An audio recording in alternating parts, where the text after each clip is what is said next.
Alrighty guys, welcome back to the channel everybody, and welcome back to yet another GR Corolla video. In today's video, we're gonna be talking about what makes the best daily driver setup for one of these GR Corollas. I just got my mail. We just showed up to the shop. So let's go inside and let's get into it.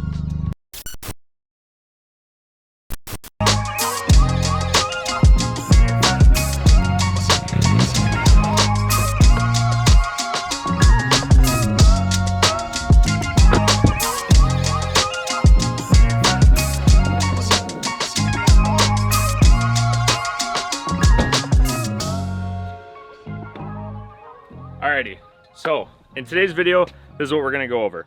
The past couple of weeks, we have been testing a whole bunch of different parts, especially downpipes. I have been daily driving my mom's GR Corolla for the past couple of weeks, and during that past couple of weeks, we've been switching out a lot of parts. I am a huge fan of hatchbacks, and you guys saw like plenty of room to fit my wakeboard in, plenty of room to fit a golf bag in. I think that these cars are one of the really good contenders for one of the best daily driver performance cars on the market today.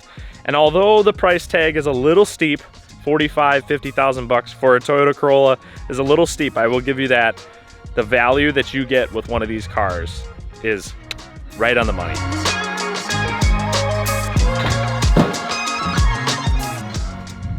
But let's be honest, this is not a review channel. You guys are here because you want to see the coolest GR Corollas in the world, and here we have it. Today we are going to show you a little bit of how to build your own. So sitting in front of us, we have a bunch of different downpipes that we have been testing over the past couple of weeks. Starting over here on the left, we have the OEM catalytic converter and the OEM mid-pipe. Right next to it, we have the MST kind of catalytic converter replacement. To the right of that, we have the OTL downpipe and mid-pipe. Next to that, we have the Limit Plus One downpipe and mid-pipe kit. And then next to that, we have both of the Lamspeed downpipes that we have used. This black coated one is actually the one that we use on our race car. That's why it has the external wastegate setup right here. There is a little bit of a difference between kind of the bigger turbo setup one, the fact that the V-band is much smaller. It goes down to a 3-inch V-band versus, you know, one of the stock turbo ones has the big, huge 5-inch V-band that the stock turbos have. So we're gonna start over here on the right with the MST downpipe, or catalytic converter replacement, you could say. We actually did not see a gain in power at all. Moving on next, we have the Lamspeed downpipes. I wanted to clear up really quick because a lot of people see me promoting Lamspeed on Facebook and Instagram and stuff. Sadly, Lamspeed does not produce a downpipe that will not cause a check engine light. They use a 100 cell catalytic converter in their catted downpipes, and the OTL Limit Plus One and a couple other companies, they use closer to a 400 or 500 cell catalytic converter. And sadly, the check engine light will still come on with a 100 cell downpipe.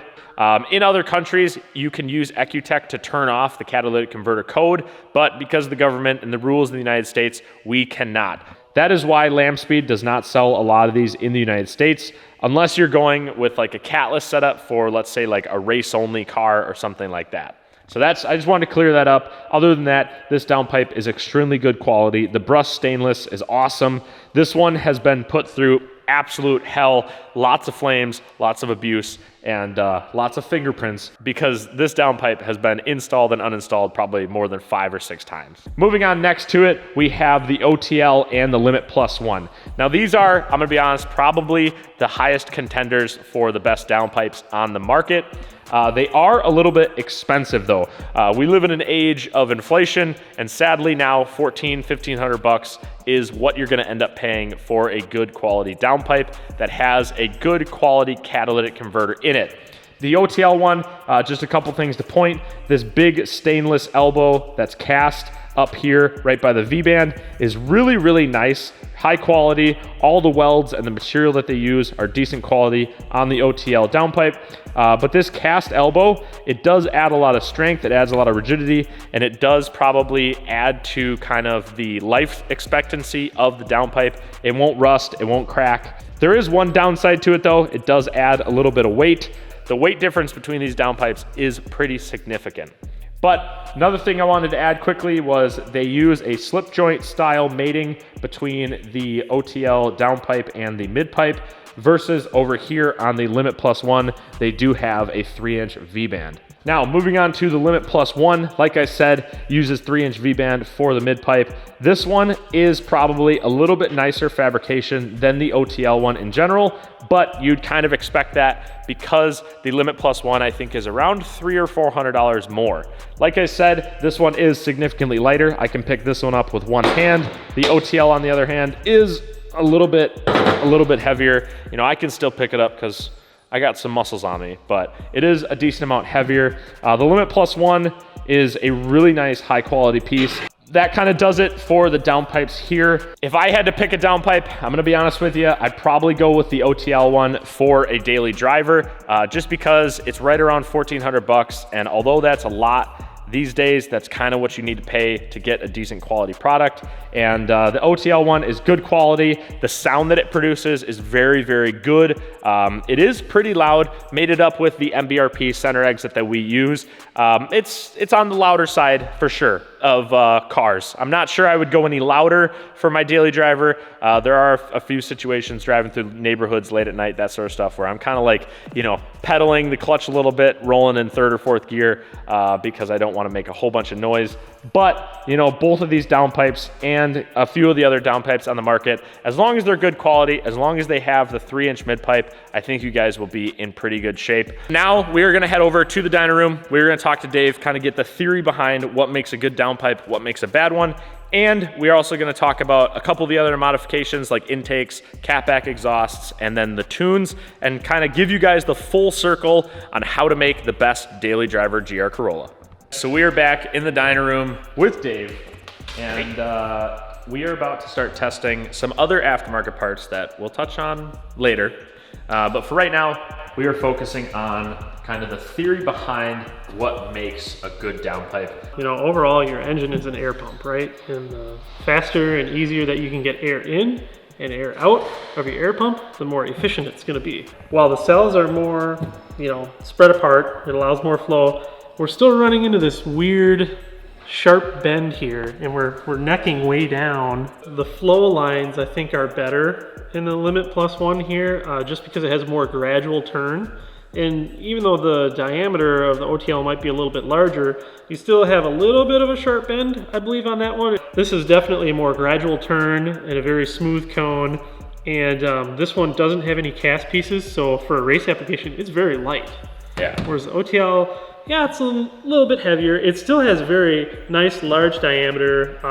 It's got a big cat in it, and you know, the larger diameter, the further spread apart the cells are, the better for flow and whatnot.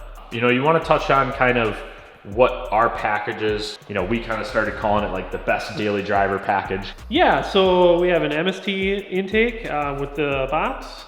We have the OTL Downpipe, MBRP center exit, catback. Do we have anything else? I don't think so. The wheels? Yeah, right? Hey, the wheels do make a difference. These wheels, these Advans that we put on are significantly lighter than even the stock wheels are. And you can definitely feel that when you get into a car that only makes, you know, 270, 280 for horsepower. But we also have a tune. So maybe dive into that a little bit, kind of what the numbers you're seeing, the different fuels and stuff that you're seeing all around the country working with our customers and stuff. So I don't know like how much of a quantifiable gain, you know, one downpipe makes versus the other. Like I've tuned cars with the 6-element, the Limit Plus One, the OTL Downpipe. They all make pretty similar numbers. They're similar in construction. They have very good flow dynamics. The biggest thing that I notice is the cars seem a little bit less knock happy per se on a 91 fuel when they run any of these downpipes. So we're able to get just a little bit more aggressive with boost, with ignition, and there's a slight spool increase, but I try to keep the power out of it down low, especially, you know, for like a 91 octane scenario. We don't want to kill it, you know. So try to stay a little conservative and just have something that's very repeatable. And so all those downpipes work great for that. You know, I've mentioned it to a lot of the customers that go through us in terms of buying tunes and stuff. And there's also different fuel all over the country. We definitely notice when someone's 91 is from Arizona, California, Nevada, the ACN states. When people run 93 on the East Coast, man, that stuff is good. I wish we had that here. But real quick, for the people that haven't watched our other videos, you want to talk about the numbers quickly that we're kind of seeing? These first two are definitely going to represent a very much 91 octane tune. The 273, 277, boy, those sound kind of close to what the cars almost make stock on the dyno, right? Yes, that's right. 91 doesn't really allow us a whole bunch of top end, but the torque is where it's at. I mean, the torque we can go crazy with even on 91. And I would say that that's kind of an older number now too. So the things that I tell customers a lot, because they always asking like, oh, what are the dyno graphs? What are this? What are that? For us, you have to remember this is on a DynoJet 4-wheel drive dyno. We are using SAE numbers. So we're using kind of the lowest benchmark you can use on a DynoJet. I tell people on 91, you'll reach around 280 horsepower and 310 pound-feet of torque. On 93, you'll reach closer to that 290, 300 horsepower and reach around 310 to 320 pound-feet of torque. And then we also have customers who opt into doing E40 or E50 mixes for ethanol, and those customers see upwards of 310, 315 horsepower and close to 330 pound-feet of torque. We try to keep it down a little bit for the torque. We can definitely hit 340 for torque. Right. In terms of intakes, do you have a preference on intakes? The important part is to get that stock intake box out of there. So you're breathing in so much warm air from that radiator duct, the flap that opens up. Yep. Still just sucking in hot air. The E-Venturi intake, if you can swing it, you might make a couple more ponies out of that. But we've had a lot of people with just the MST intake, and it works really well. The next video is going to be about intercoolers. We're going to review a few different companies, talk about kind of what we like, what we don't like when it comes to intercoolers, because these cars heat soak a lot, and what we have found recently is that intercoolers are the key ticket to making these cars consistent. You guys know if you have a GR Corolla, you do 1 or 2 pulls and you can feel the car just tank in power. And hopefully these intercoolers coming out pretty recently will help with that. So look forward to the next video. If you guys haven't, go down below, hit the subscribe button. But real quick, we're gonna jump back over to the shop and I'm gonna give you 1 or 2 small updates on the race car. Alrighty, so to finish off the video, we are going to do a little bit of an update about our race car GR Corolla. Dave is over here working on the rear differential.